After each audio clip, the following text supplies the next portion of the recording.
जो European satellites Russia की जासूसी कर रही हैं उन पर एटमी हमला अब एक नई चीज होगा। दोनों तरफ से प्रेसिडेंट्स ये बातें तो कर भी चुके हैं। प्यूटन 5वीं टर्म में यूक्रेन के अंदर कई 100 किलोमीटर का एक बफर जोन बना रहे हैं। इतने लंबे टेन्योर के लिए तो 3 सदियां पहले Peter the great, father of modern Russia ने हुकूमत नहीं की थी जितनी प्रेसिडेंट प्यूटन करने वाले हैं। नया प्रोपेगेंडा ये है कि प्यूटन फॉर एवर।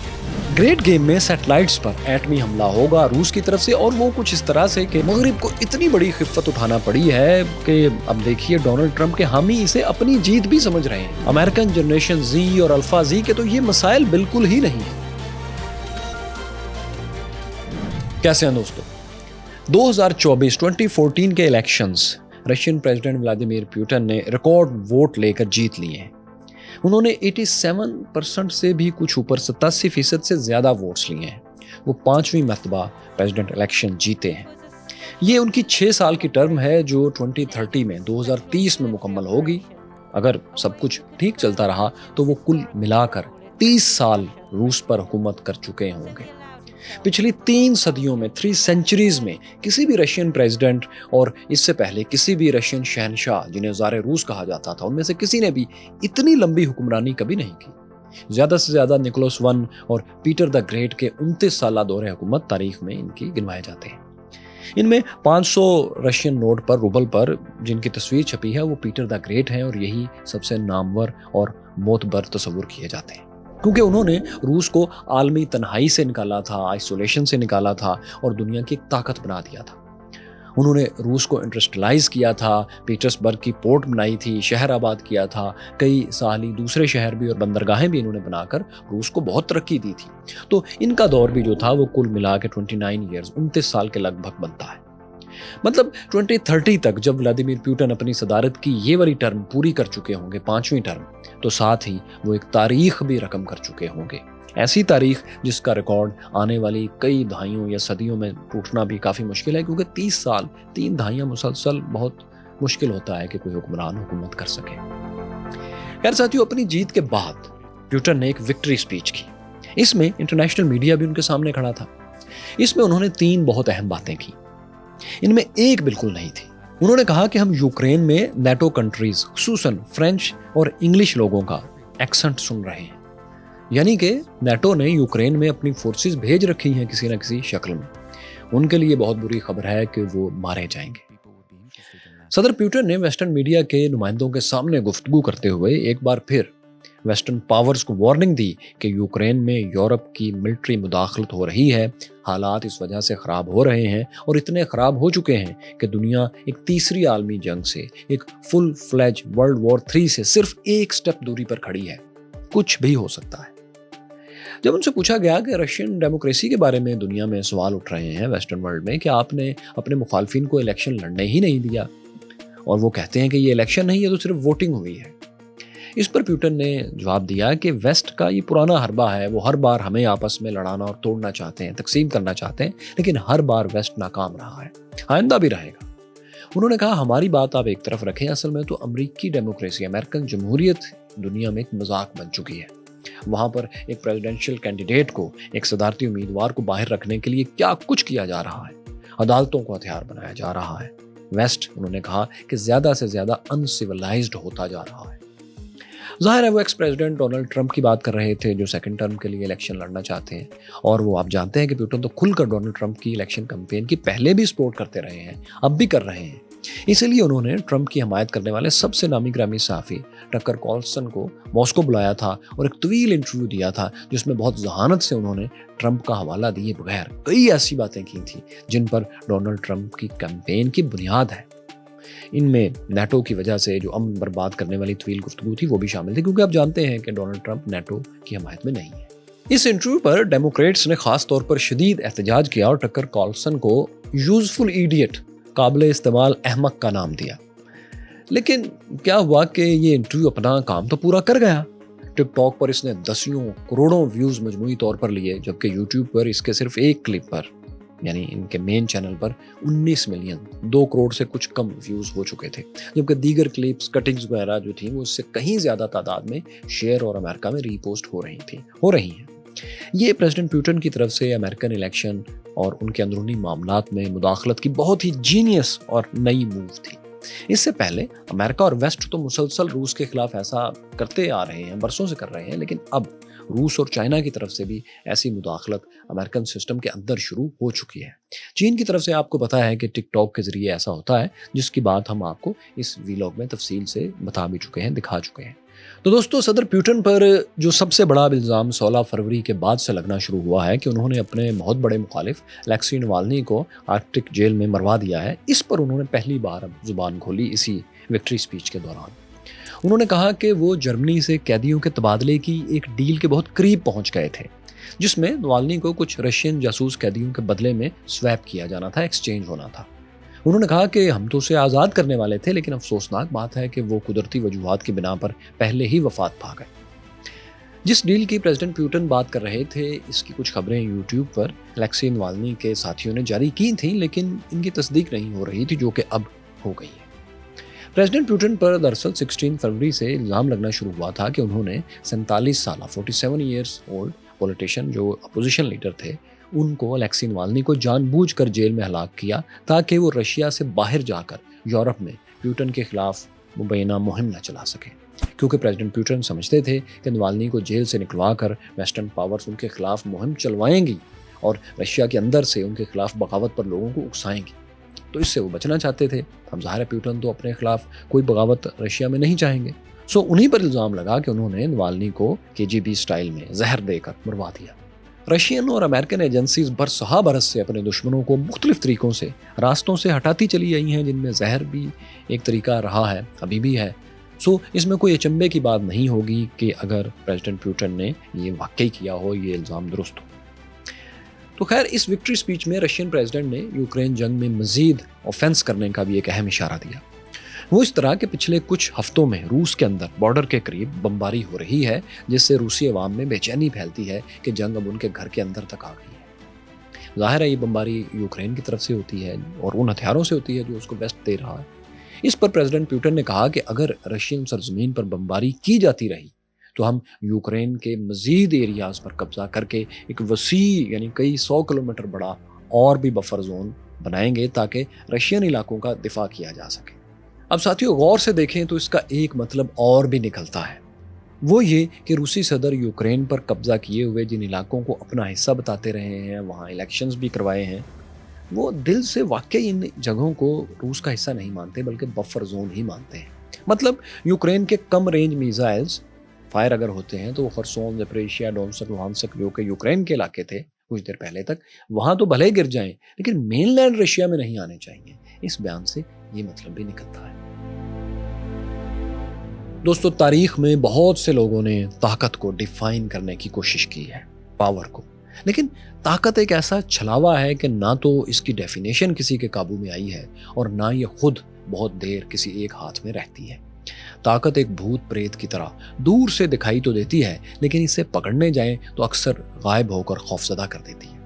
ہاتھ آ بھی جائے تو ہر وقت دھڑکا لگا رہتا ہے کہ نہ جانے کب دھوکہ کر جائے اور دشمن کے ساتھ مل جائے۔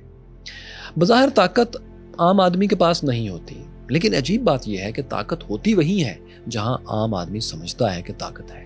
یہ جو بادشاہوں کو تاج پہنانے کی تاج پوشی کی طویل اور خوبصورت سی رسم ہوتی ہے، اس کا واحد مقصد لوگوں کو یہ یقین دلانا ہوتا ہے کہ طاقت جو تھی وہ فلاں شخص سے فلاں شخص کو منتقل ہو چکی، سب کو خبر ہو جائے۔ آج کل الیکشن کی جو رسم ہے اور حلف برداری کی جو تقریبات ہوتی ہیں، ان کا مقصد بھی یہی ہوتا ہے۔ طاقت حسن اور دولت سے بھی زیادہ پرکشش چیز ہے، اور یہ تو آپ جانتے ہیں جو چیز جتنی پرکشش ہوتی ہے اتنی خوفناک بھی ہوتی ہے، اسے قابو میں رکھنا اتنا ہی مشکل ہوتا ہے۔ تو طاقت کو قابو میں رکھنے کا عظیم الشان کام آج کل ہماری اس موجودہ دنیا میں گریٹ گیم میں کچھ لوگ کافی عرصے سے کامیابی سے کر رہے ہیں، اور رشین پریزیڈنٹ ولادیمیر پیوٹن انہی میں سے ایک ہے۔ یہ قابل تعریف بات نہیں، لیکن یہ اس وقت ہو رہا ہے۔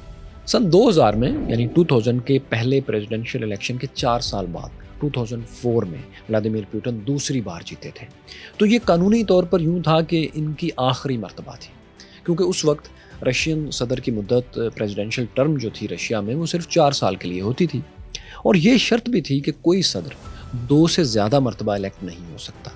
مطلب 2008 میں پیوٹن کی پاور ختم ہو جانا تھی، لیکن اس مسئلے کا حل ولادیمیر پیوٹن نے یہ کیا، پاور کو اپنے ہاتھ میں رکھنے کے لیے انہوں نے یہ کیا کہ 2008 کے پریزیڈنشل الیکشن میں حصہ نہیں لیا، بلکہ اپنے انتہائی وفادار ساتھی دمتری میدودیو کو الیکشن میں جتوا دیا۔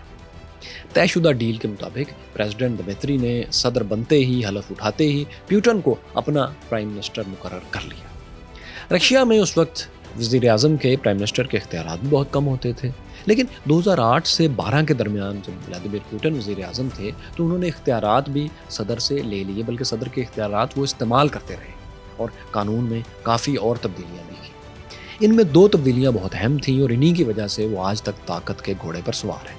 ایک تو یہ تھی تبدیلی کہ آئندہ الیکشن سے صرف 2 مرتبہ صدر بننے کی شرط ختم کر دی گئی، یعنی کوئی جتنی دفعہ بھی پریزیڈنشل الیکشن لڑنا چاہے لڑ سکتا ہے، اور اگر منتخب ہوتا رہے تو لامتناہی وقت تک تا حیات منتخب ہو سکتا ہے۔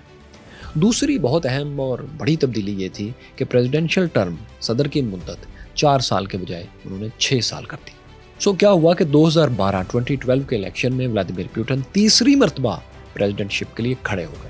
انہوں نے 64% 64% ووٹس کے ساتھ 6 سال کے لیے حکومت بنا لی۔ یہاں پھر انہوں نے قانون تبدیل کیا اور وہ جو زیادہ اختیارات وزیر اعظم کو منتقل ہوئے تھے وہ واپس صدر کو انہوں نے ٹرانسفر کروا دی۔ اب وہ پہلے سے بھی زیادہ طاقتور صدر بن گئے تھے، ایک ڈکٹیٹر کے اختیارات انہوں نے حاصل کر لیے تھے۔ اس بار انہوں نے یہ کیا کہ اسی اپنے وفادار ساتھی سابق صدر دمتری میدودیو کو پریزیڈنٹ پیوٹن نے اپنا وزیر اعظم بنا لیا، یعنی پرانی پوزیشن انہوں نے سویپ کر لی۔ اب 2012 کے 6 سال بعد 2012 کے 6 سال بعد 2018 کا الیکشن ہوا تو چوتھی بار ولادیمیر پیوٹن نے اسے جیت لیا اور اس بار پہلے سے بھی 10% زیادہ 74% ووٹس لی۔ اب 2024 میں پھر ایک دفعہ 6 سال پورے ہوئے تو اب وہ 5ویں مرتبہ جیتے ہیں اور اس بار ہر بار سے زیادہ ریکارڈ ووٹ 87% سے بھی اوپر انہوں نے حاصل کیے ہیں۔ ہم پچھلی ویڈیو میں دکھا چکے ہیں کہ اس بار غیر جانبدار ذرائع بھی صدر پیوٹن کی جیت کی تو بہرحال پیشگوئی کر رہے تھے۔ ووٹنگ میں ظاہر ہے بہت سے مسائل آئے ہیں، لیکن ان کی جیت کی پیشگوئی پہلے سے ہو رہی تھی، جس کی ایک اہم وجہ یوکرین میں صدر پیوٹن کی فتوحات، ان کی کامیابیاں تھیں۔ سرویز کے مطابق زیادہ رشینز نہیں چاہتے کہ جنگ کا جو مومنٹم اب روس کے حق میں بنا ہوا ہے وہ پیوٹن کو ہٹانے سے ٹوٹ جائے، یہ وہ نہیں چاہتے۔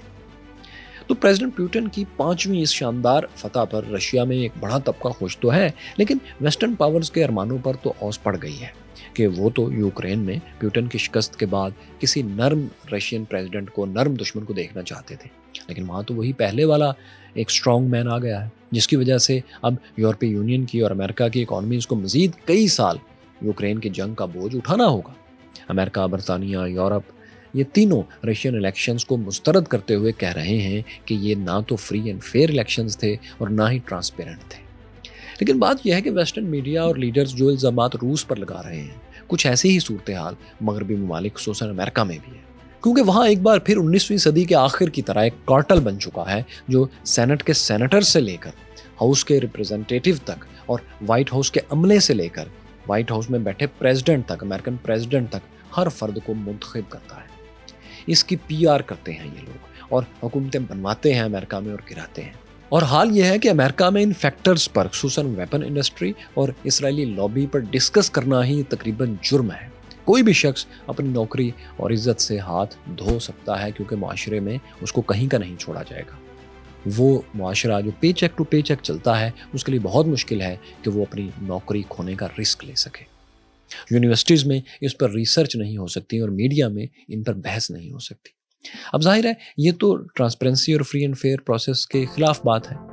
اسی وجہ سے یہ لابیز، خاص طور پر یہ دونوں لابیز کارٹل کی صورت میں کام کر رہی ہیں، جو ایسی ٹیمز کو ہی امریکہ میں گراؤنڈ سے اوپر لے کر آتی ہیں جو ان کے مفادات کا تحفظ کرتی ہیں، انہیں فنڈز دیتی ہیں۔ تو روس میں واقعی پیوٹن جس طرح اقتدار میں رہتے ہیں، جس طرح پاور میں رہتے ہیں، وہ کوئی ڈیموکریسی کا اچھا اصول نہیں ہے، لیکن امریکہ میں بھی ایک اور طرح کی میچ فکسنگ تو چل رہی ہے۔ لیکن ایک بات یہ بھی حقیقت ہے کہ امریکہ جیسی اوپن سوسائٹی میں اس طرح کا کھیل، اس طرح کا کارٹل 19ویں صدی میں بھی زیادہ دیر نہیں چل سکا تھا اور اب بھی نہیں چل سکے گا، کیونکہ یہ اس وقت تک ہی چل سکتا ہے جب تک چھپا رہے۔ اب اس کی حقیقت کھل گئی ہے۔ ویسے بھی اب نئی امریکی نسل جنریشن زی اور الفا زی اسرائیلی لابی اور ویپن انڈسٹری کے سیاسی کردار پر کم از کم سوشل میڈیا کے کامنٹ سیکشن میں کھل کر بات کرنے لگی ہے۔ خصوصاً ٹک ٹاک کا پلیٹ فارم ایسے معاملات پر خوب گرم رہتا ہے، جہاں امریکن جنریشن زی اور الفا زی کے لوگ स्मॉल वीडियोस 30 सेकंड 1 मिनट की वीडियोस इस तरह की बनाकर और मिलियंस ऑफ व्यूज़ ले रहे हैं, जिनमें इन मामलात पर डिस्कशन हो रही है, क्योंकि किसी और प्लेटफार्म पर जो बाकी सोशल मीडिया के इदारे हैं वो किसी न किसी तरह इन्हीं लॉबीज़ के साथ मिले हुए हैं, तो वहाँ ये डिस्कशन काफ़ी मुश्किल है। इसीलिए अमेरिका में चाइनीज़ ऐप टिकटॉक को बैन करने की मुहिम्मात भी चलती रहती हैं। जहाँ तक जुल्म का ताल्लुक है तो बिलाशुबा व्लादिमीर पुतिन के बहुत से ताकतवर मुखालफिन पिछले 24 साल में वाकई या तो मारे गए हैं या नाअहल कर दिए गए हैं। क्या सबको पुतिन ने रास्ते से हटाया? हम पूरे यकीन से तो नहीं कह सकते, लेकिन जिन हालात में वो मारे गए या नाअहल हुए, जैसा कि सिर्फ 1 माह पहले 8 फरवरी को मिस्टर बोरिस नदीजन, मुश्किल से तलफ़ुज़ है उनका, उनको नाअहल किया गया, तो जाहिर है ये फेयर प्ले की निशानियां हरगिज़ नहीं। मगर अब इस हकीकत का क्या करें कि रशियन प्रेसिडेंट ने सोवियत रूस टूटने के बाद जो अपने मुल्क को स्टेबिलिटी दी है, इसका भी तो पुतिन के ताकतवर रहने में एक हिस्सा है ना। वो ऐसे कि 90s में 1990 की दहाई में कोल्ड वॉर के खात्मे के बाद रूस एकदम गुर्बत, इंतशार और सियासी खलफशार में चला गया था। वेस्ट ने अपने वादे पूरे नहीं किए जो सोवियत रूस के खात्मे के बाद उन्होंने पूरे करने का कहा था। रूस को नेटो में फिर शामिल भी नहीं किया गया। इसकी माशी ताकत को बहाल करने के लिए, इंडस्ट्री लगाने के लिए, इन्वेस्टमेंट करने के जो वादे थे वो भी पूरे नहीं हुए। तो पुतिन से पहले वाले जो आखिरी सदर रशियन फेडरेशन के थे, बोरिस येल्सिन, वो तो हर वक्त नशे में धुत रहते थे। अमेरिकन प्रेसिडेंट्स उनकी हरकतें, अजीबोगरीब हरकतें देखकर लुत्फ लिया करते थे। तो ये सूरत हाल थी रशिया। इन इंतशार के दिनों में वेस्टर्न मीडिया और वेस्टर्न लीडर्स को रशियन पावर हाउस क्रेमलिन में कोई मसला नजर नहीं आता था, कोई प्रॉब्लम उनको नहीं थी। लेकिन जब से ताकतवर सदर साबिक खुफिया अदारे KGB के कर्नल व्लादिमीर पुतिन आए हैं, उन्होंने अपने मुल्क को स्टेबिलिटी दी है, तब से वाकई उनको मसाइल शुरू हो गए हैं। आप वर्ल्ड बैंक के इस ग्राफ पर एक नजर डालें। इसमें 1999 के बाद, यानी जब से व्लादिमीर पुतिन हुक्मरान बने हैं, ताकत में हैं, तब से पर कैपिटा GDP $1330 से $1330 से अब $15,270 तक आ चुका है। $15,270 तक आ चुका है। हालांकि ये वो वक्त है जब रशिया और रशियन प्रेसिडेंट पर 16,000 से ज्यादा आलमी पाबंदियां लगी हुई हैं। अगरचे इसमें मुस्तकबिल के लिए चैलेंजेस भी हैं, अगर ये पाबंदियां बरकरार रहीं तो रूस को इनसे किसी और तरह डील करना पड़ेगा। लेकिन अगर हम सही तरह से देखें तो इस तरह के चैलेंजेस यूरोपियन पावर्स के सामने भी कई खड़े हैं। इनमें से एक म्यूचुअल चैलेंज खला में एटमी जंग का है। वो ऐसे कि मुसलसल अमेरिकन मीडिया में इस तरह कहा जा रहा है कि पुतिन स्पेस में यूरोपियन सैटेलाइट सिस्टम पर एटॉमिक अटैक कर सकते हैं, एटमी हमला कर सकते हैं। ये खौफ इसलिए है कि खला में इन्हीं सैटेलाइट्स की मदद से रशिया के खिलाफ जासूसी की जा रही है। रूस के अंदर और उसकी फोर्सेस पर जो प्रिसाइज अटैक्स हो रहे हैं यूक्रेन की तरफ से, उनमें इन सैटेलाइट्स का सबसे बड़ा हाथ है। यही वजह है कि रूस के नज़दीक इस सैटेलाइट सिस्टम को ख़त्म करने के लिए सख्त तरीन ऑप्शन उसको इस्तेमाल करना चाहिए, वहाँ ये बहस है। व्लादिमीर पुतिन एक से ज़्यादा मरतबा इशारों में एटमी हमले की धमकी भी दे चुके हैं। अब सवाल यह है कि क्या वो इस धमकी पर अमल भी करेंगे?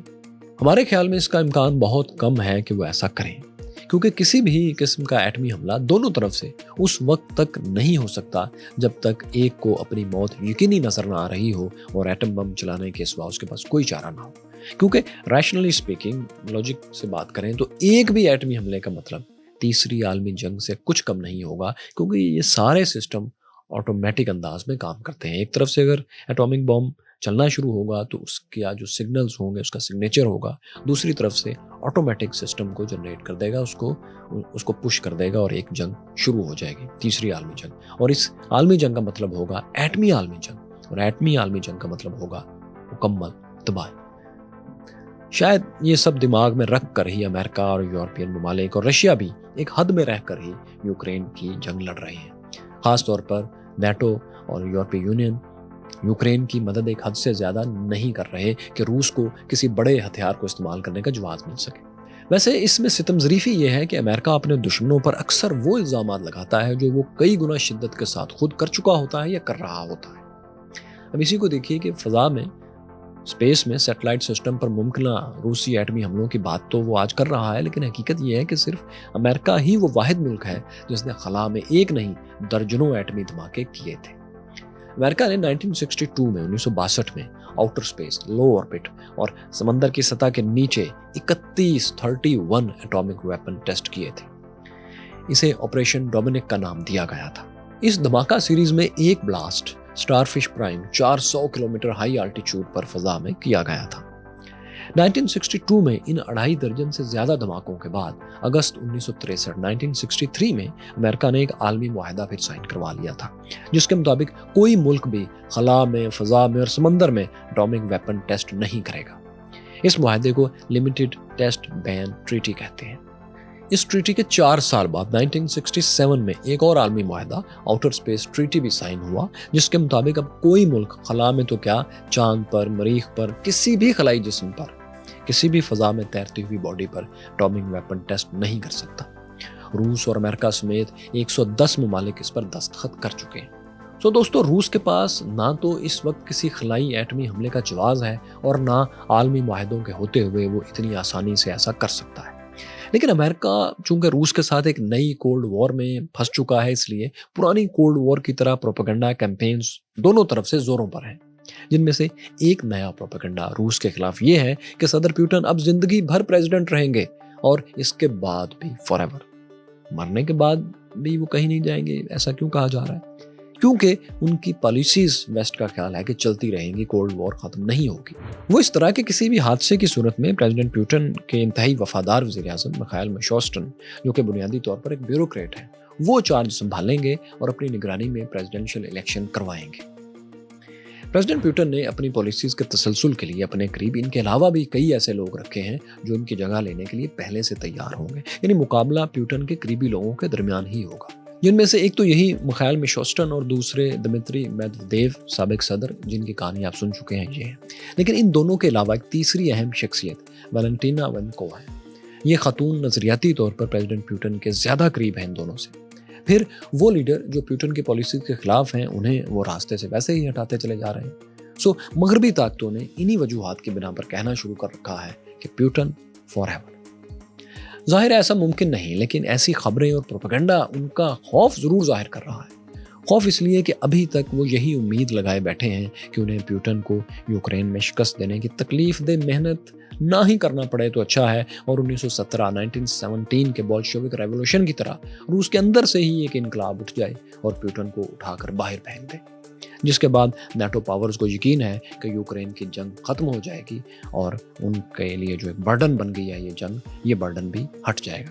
क्योंकि फर्स्ट वर्ल्ड वॉर में 1917 में इनकलाब रूस के बाद जब ज़ार रूस का तख्ता उल्टा गया था, तो नए लीडर लेनिन की टीम ने पहली जंग अजीम से, फर्स्ट वर्ल्ड वॉर से, सारे महाजों से अपनी फौजें वापस बुला ली थी। कुछ ऐसी ही उम्मीद वो दोबारा नाटो वाले वेस्टर्न कंट्रीज लगाकर बैठ गए हैं। इस सिलसिले में हमारा ख्याल यह है कि यूक्रेन की जंग के साथ फर्स्ट वर्ल्ड वॉर वाला 1917 वाला मामला शायद कभी भी ना हो, प्यूटन के जाने के बाद भी ना हो, क्योंकि रूस का जो भी नया प्रेसिडेंट बनेगा वो महज खैरसगाली के तौर पर यूक्रेन के इलाके वापस करके खामोशी से, चैन से रशिया में नहीं बैठ सकता। फर्स्ट वर्ल्ड वॉर में जिन इलाकों से फौजें वापस बुलाई गई थी वो तो बहुत सैकड़ों हज़ारों किलोमीटर पर फैला हुआ महाज था, जबकि यूक्रेन का फ्रंट इतना बड़ा उसके मुकाबले में नहीं है। इसे कोई भी रशियन प्रेसिडेंट नया मैनेज कर सकता है। दूसरी बात यह कि इन इलाकों में वाकई रशियन कौमियत के दसियों लाखों लोग रहते हैं जो तारीखी और नस्ली तौर पर रूस ही को अपना मुल्क तस्वुर करते हैं। ज़ाहिर है उनसे बगावत, उनसे दूर हटने का रिस्क भी नया रशियन प्रेसिडेंट, बेशक वो प्यूटन का मुखालिफ ही क्यों ना हो, वो ये रिस्क नहीं ले सकता। और यही रशियन एथनिसिटी की आबादी ही तो ईस्टर्न यूरोप का मसला है, और ये कहानी हम आपको ग्रेट गेम की इस वीडियो में तफसील से दिखा भी चुके हैं। साथियों, माजी की ग्रेट गेम से लेकर आज की कोल्ड एंड हॉट वॉर्स तक जियो स्ट्रेटजिक सिचुएशंस आपके सामने मैप्स के साथ, न्यूज़ के साथ और एक्चुअल तस्वीर और वीडियोस के साथ रख रहे हैं। ये सब एक वर्ल्ड व्यू के लिए, एक शऊर के लिए, सियासी शऊर के लिए और अपने इर्द गिर्द की दुनिया को समझने के लिए बहुत ज़रूरी है, क्योंकि अब दुनिया में कुछ भी आइसोलेशन में नहीं है। कोई चीज़ बहुत ज़्यादा लोकल नहीं रह गई। दुनिया में होने वाली किसी भी तब्दीली का असर पूरी दुनिया पर के हर मुल्क पर पड़ता है। आप द ग्रेट गेम सीरीज मुकम्मल तौर पर देखने के लिए यहाँ टच कर सकते हैं। मुस्लिम कोल्ड वॉर आप यहाँ देखिए और यहाँ जानिए कि एलोन मस्क कैसे साउथ अफ्रीका में जान बचाने वाला एक छोटा सा लड़का था, वो फिर कनाडा आया, वहाँ से अमेरिका गया और फिर दुनिया का अमीर तरीन इंसान कैसे बन गया कि अब उसे खतरनाक तरीन इंसान भी कहा जा रहा है।